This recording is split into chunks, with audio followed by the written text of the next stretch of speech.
In case you're wondering what happened this week, I came in on Thursday and my rainbow was all on the floor. So I started to put it back up and then decided I had to take it down anyway for the season of prayer, so I just kind of left it down. So if you're wondering what happened to all the colors on the wall, they literally gave up the ghost. I think it's the change in the season, the humidity, the sticky tack let loose of the walls, so we're okay without it. But if you're just getting here, this might be a little confusing to you, but what we're actually studying is we're studying the Beatitudes right now. These are those 8 basic statements that kind of give us a recipe for happiness. They're not easy lessons, they really aren't. And maybe you're starting to figure out that, well, maybe you're not satisfied, maybe you're not happy with your Christian life because, well, you've just flat out taken the wrong approach to happiness.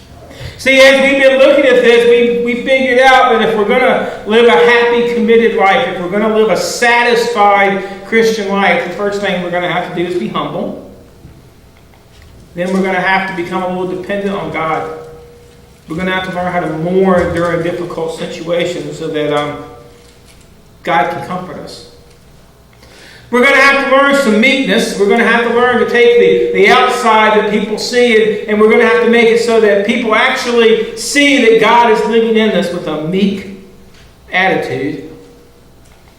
Last week we talked about the idea of being in need, that we need to hunger and thirst for righteousness. And well, this week we get to merciful. Blessed are the merciful, for they will be shown mercy.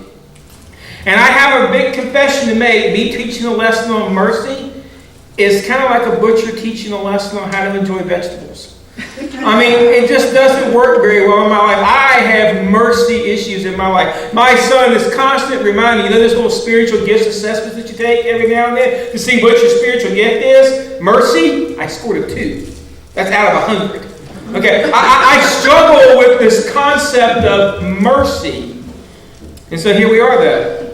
Blessed are the merciful, for they will be shown mercy. And I look at this and I have to think, poor Bing Bong. Now, if you don't know who Bing Bong is, that's okay. That means you haven't seen the movie, but trust me. By the way, the movie comes out on the 3rd, and we're contemplating doing a movie night. We're following that little movie Inside Out. We're contemplating doing an Inside Out movie night so we can come here and watch the movie you've been watching clips from. But Bing Bong is Riley's imaginary friend. All the way back from the inside of her days, there was Bing Bong as her little imaginary friend. And well, Bing Bong's kind of been forgotten. When joy and sadness lost their way, they found Bing Bong wandering around the corridors of Riley's long-term memory. But the thing is that, well, he still loved Riley.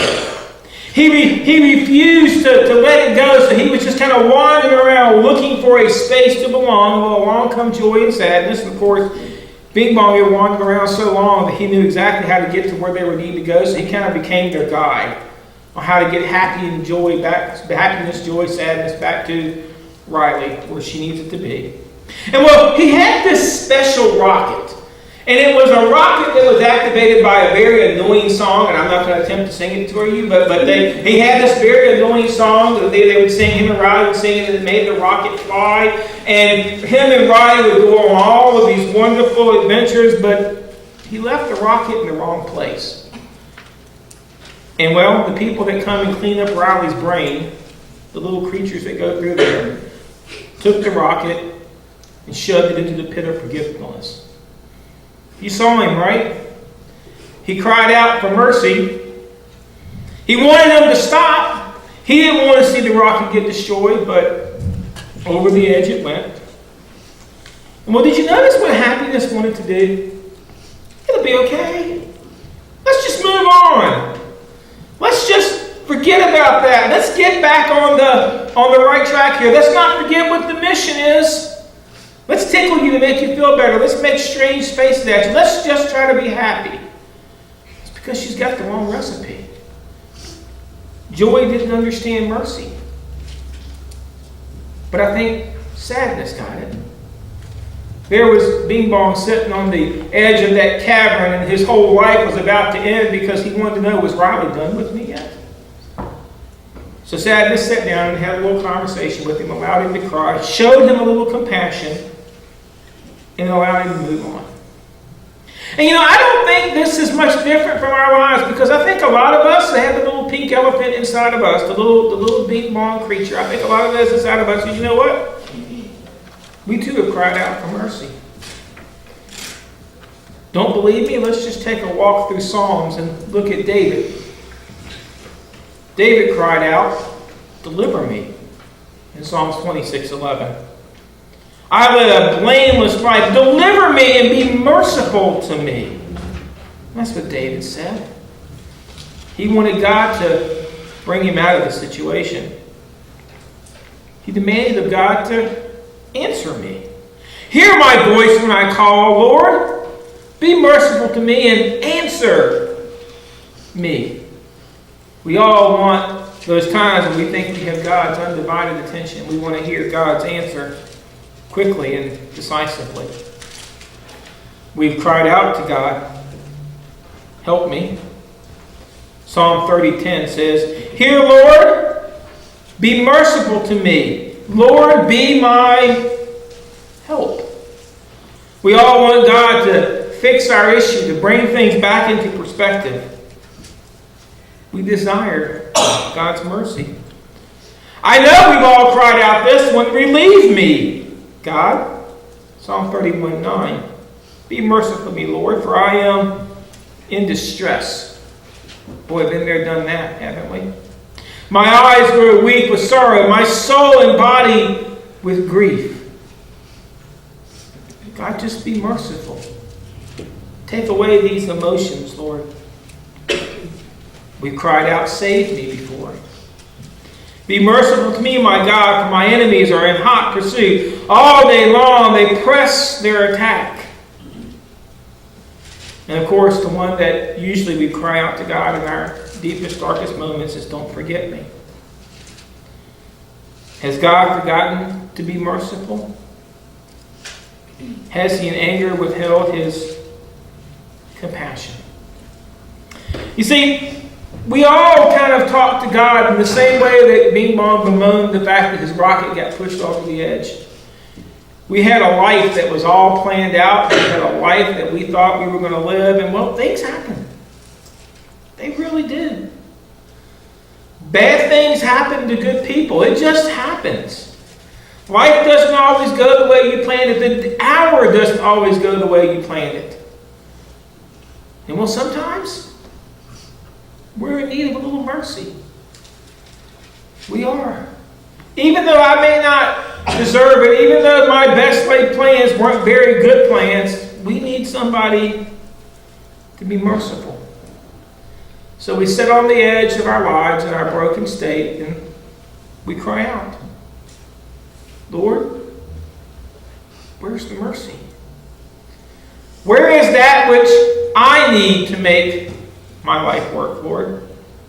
And well, I gotta kind of tell you, there's a mercy reality.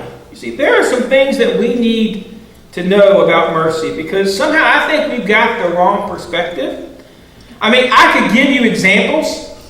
If you're riding down the interstate and you are driving 75 miles an hour and you look up and the little blue lights are in your rearview mirror and you pull over, which do you want, mercy or justice? Yeah, you want mercy, right? Mercy's a good thing at that point. When you're sitting in the parking lot, the one without the stoplight, and the traffic is lined up, bumper to bumper, which do you want? Mercy? Somebody make a gap for you to get out? Or do you want justice? They're already in the flow of traffic. It's their traffic. Which one do you want? Mercy. We want mercy, right? Now, let's reverse the roles here a little bit, and let's say you're the one that's in the traffic and you're a little bit late, and you're sitting there bumper to bumper, and the guy's sitting in the parking lot. Which one do we usually think about? Justice. Yeah. Because I am in the flow of traffic. I am the one that's controlling here, and you know what? My life is more important than your life. You see, that's the reality. That's the way that we want to view mercy. Mercy is great when I am the recipient. Mercy is not so much needed when I am the person that has to give it. Isn't that the way it works? Isn't that the reality? What if God took that approach? What if God took the approach that I would rather you give me mercy than I have to show it to you? What if God said, I only give you mercy when I feel like it? You would be in trouble. Oh, yeah, that would not work well, would it?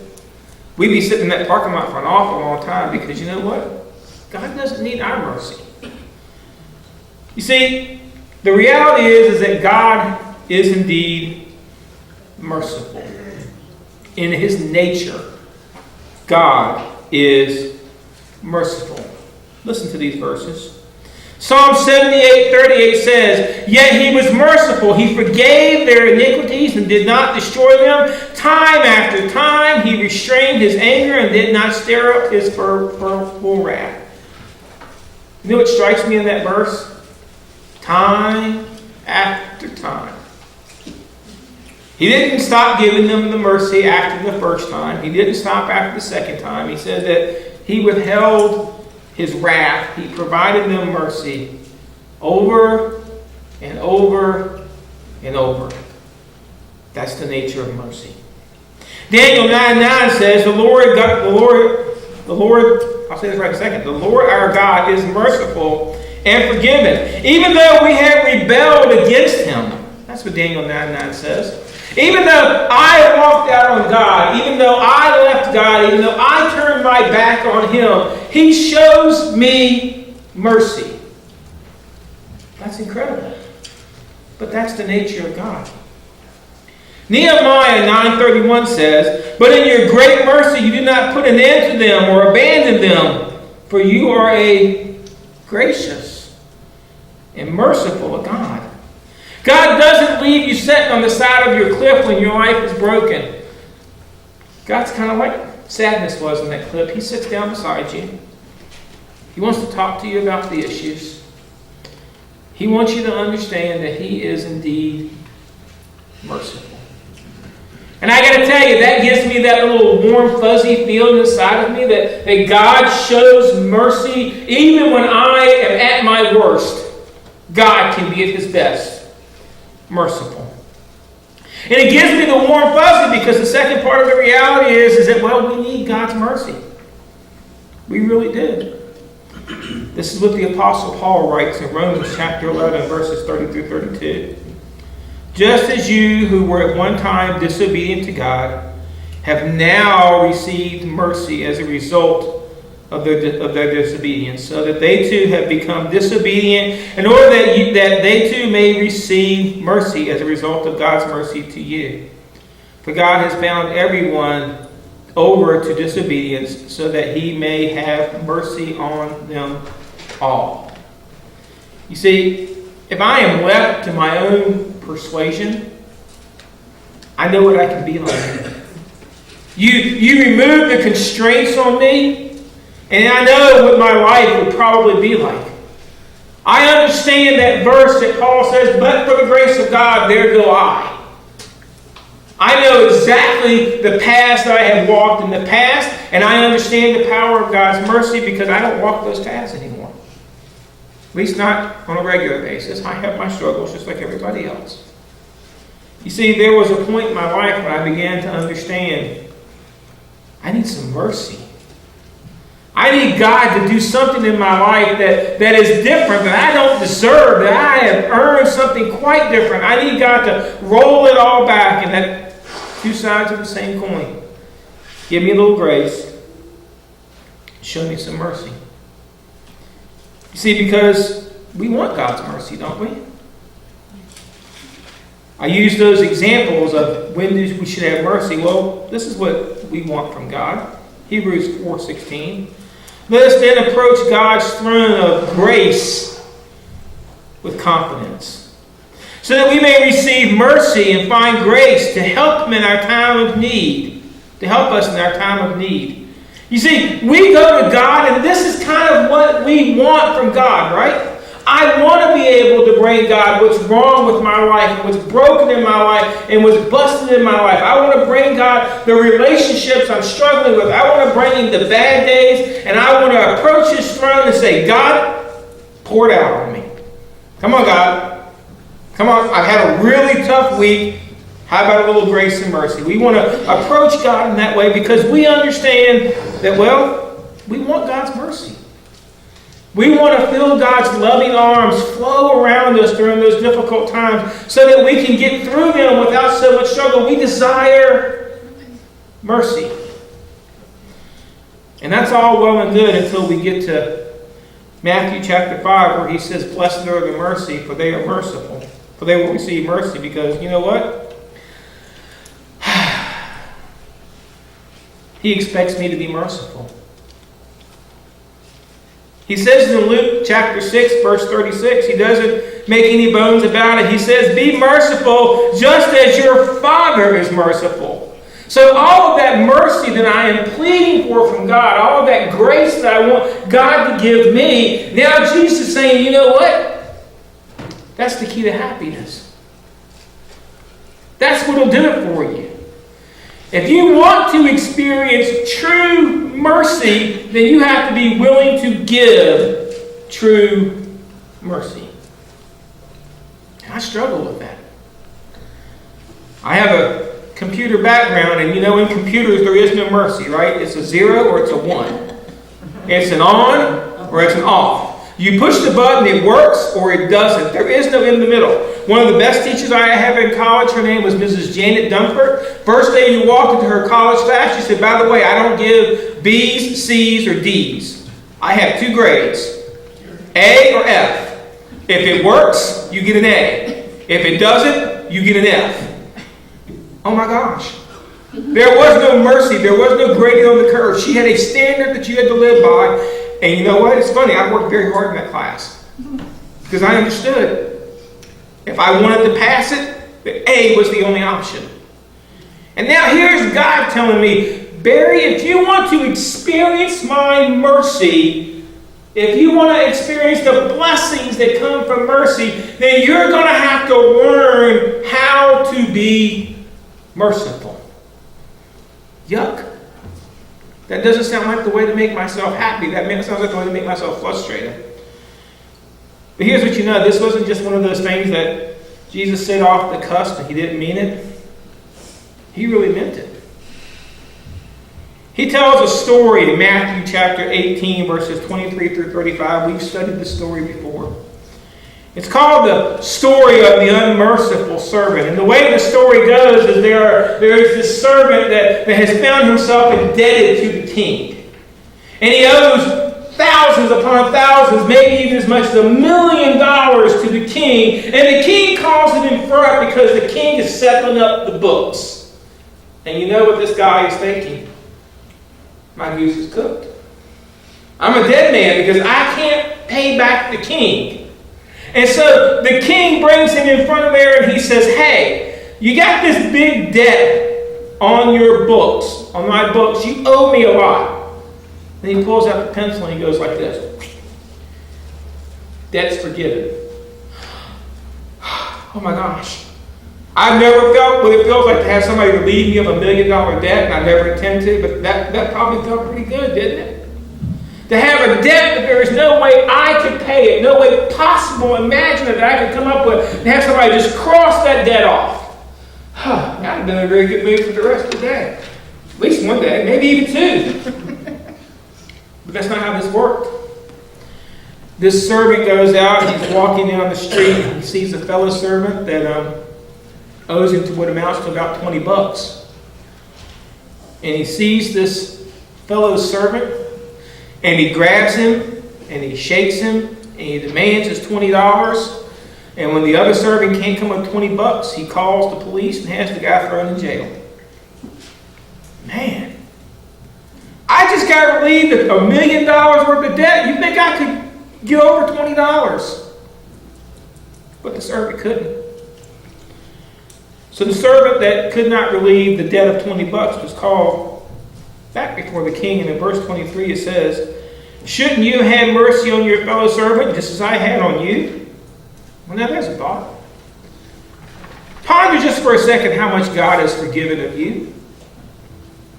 If you had to sit down and write every sin that you've committed from the time you were a little child until just today, and you had to sit down and write them all, how many notebooks would you need? How long would it take you to write down every single solitary transgression you've ever made in your entire life? I know what I would be doing for the rest of my life. Just writing. But God forgave it all through Jesus' sacrifice. And now in this story, he's saying, those who have been forgiven much, shouldn't you just be able to forgive this one itty-bitty little thing? Now, I often wonder, you never hear the servant say a word. The one that is just standing there before, he never gives an excuse. He never makes a rationalization. He is just silent. But the king's not. In verse 34, it says, in anger, his master handed him over to the jailers to be tortured until he should pay back all he owed. How would you like to have that debt reinstated? How would you like to have your sin debt reinstated and God to give you a list of rules and regulations on how you are to work that debt off? And that's what you're going to have to do until the day it's all covered. Of course, the problem is the way we work is as we're paying for those debts, we're probably going to commit some more sins, and we would spend the rest of our life just looking for God's mercy. And that's kind of harsh. And that brings this little statement that says, be merciful just as I have shown you mercy. That kind of puts a new spin on it, doesn't it?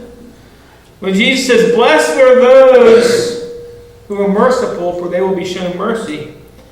You realize the other catch to that is, don't you? Those who are incapable of showing mercy may not understand what it means to have been shown mercy, because they may never have received the actual mercy they think they got. Because it kind of flows through your life. Mercy. So I want to ask you, how are you at showing mercy? Now, I told you I scored a 2 on that mercy test. The good news is that's for the spiritual gift of mercy. And I know I will never have the spiritual gift of mercy. I'm just not cut from that cloth. That's okay. I have my other spiritual gifts. I'm not talking about the super merciful thing. I'm just talking about how can I just be normal merciful in my everyday life.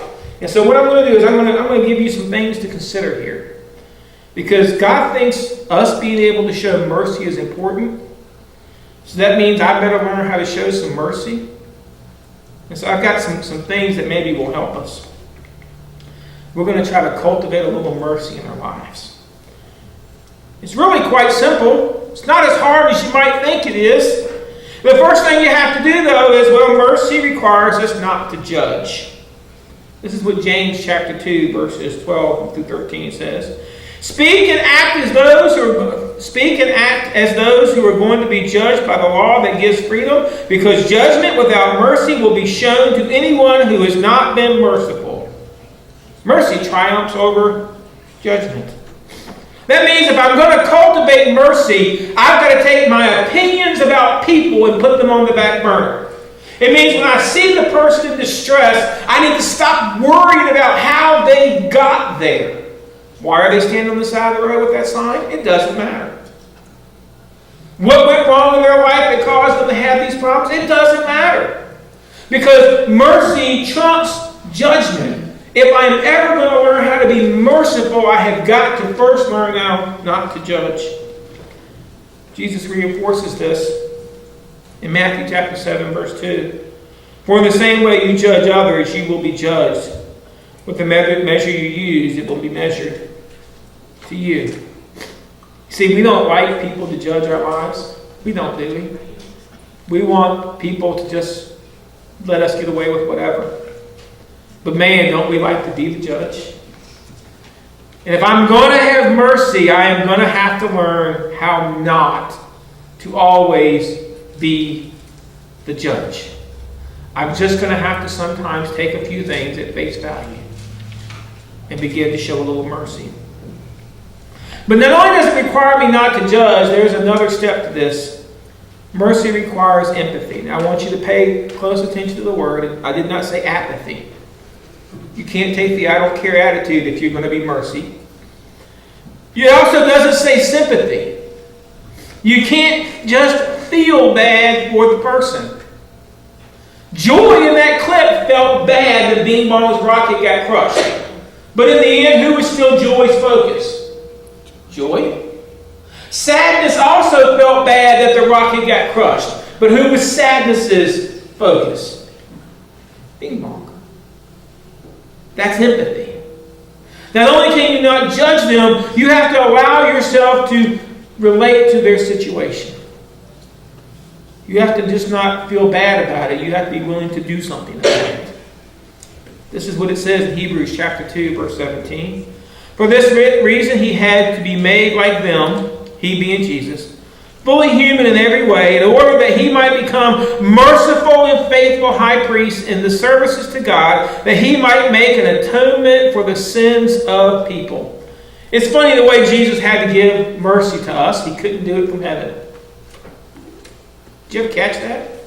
If you go back and you read in the Old Testament where God is talking and God is showing and God is doing and God is in heaven and the people are down here, there is some mercy there, but usually we don't associate mercy with Old Testament, do we? It isn't until Jesus shows up on the scene and here he is living the human life, doing the human thing, that we begin to understand that God understands mercy because he walked in our shoes.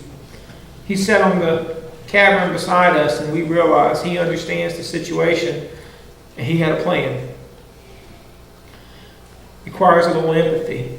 Sometimes you're going to have to put your life on hold and sit on the side of the cavern with them. Mercy requires patience. Oh man, really? This is what it says. Be merciful to those who doubt. Save others by snatching them from the fire. To others show mercy mixed with fear, hating even the clothing stained by corruptible flesh. We're going to have to deal with people's questions and their disbelief and their doubt, and it isn't going to happen overnight. If I'm going to be merciful, it means I might have to do the same thing more than once. I may have to explain it again tomorrow, even though I just explained it to you yesterday. And you know what? There's a good chance I might have to explain it the day after that again. Mercy requires us to be patient with people. And if that really bothers you, just remember, you're a people. And whether you think it or not, somebody has to be patient with you. There are people that are investing in your life and investing in your life in the past. And you know what? They had to be patient with you. Because I'm guessing you didn't get it the first time. And so if we're going to have mercy, we're going to have to become a patient people. Mercy requires sacrifice. Now it's getting kind of personal. Therefore, I urge you, brothers and sisters, in the view of God's mercy, to offer your body as living sacrifices, holy and pleasing to God. This is your true and proper worship. See, if I'm going to be merciful, it's going to cost me something. It might be time, because I let the person in the parking lot out in front of me, and maybe even the next person after that, and the next person after that, I don't know. If I'm going to be merciful, it might actually cost me some resources. It might cost me, I don't know, anything God wants, right?